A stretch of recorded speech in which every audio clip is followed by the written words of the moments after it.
Bonjour, dans cette vidéo, je vais vous expliquer comment calculer des probabilités sur une variable continue, c'est-à-dire une variable qui peut prendre une infinité de valeurs. Je vous ai indiqué sur une carte la France et la Hollande et leurs populations respectives et on vous demande de colorier en plus foncé les zones les plus peuplées.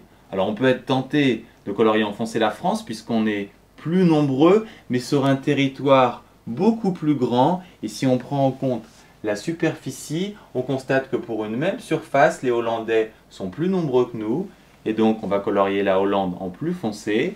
Ce concept s'appelle densité, ici de population, et la densité, on va la retrouver en probabilité continue. Je vous ai indiqué ici la répartition des salaires dans une entreprise. Par exemple, 75% des personnes ont un salaire entre 1000 et 2000 euros. Si je représente cette répartition par un graphique avec en ordonnée les pourcentages, je peux constater que la taille du rectangle violet est la même que celui du rectangle vert, ce qui me donne l'impression qu'il y a autant de personnes qui ont un salaire entre 2000 et 5000 qu'entre 1000 et 2000, ce qui est faux. Donc j'ai une représentation qui prête à confusion. Pour résoudre ce problème, comme en géographie, on va prendre en compte la taille des zones, autrement dit les largeurs des intervalles, et on va diviser donc les pourcentages par les largeurs des intervalles pour obtenir la densité. Et si on utilise cette représentation, on obtient un graphique beaucoup plus lisible.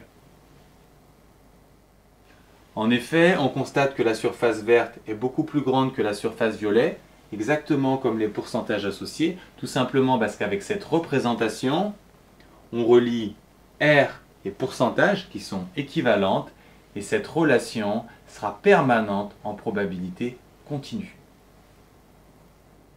Toujours avec la densité, on étudie cette fois les salaires dans le monde et on se demande quel est le pourcentage de personnes qui gagnent entre 40 et 60 dollars par jour.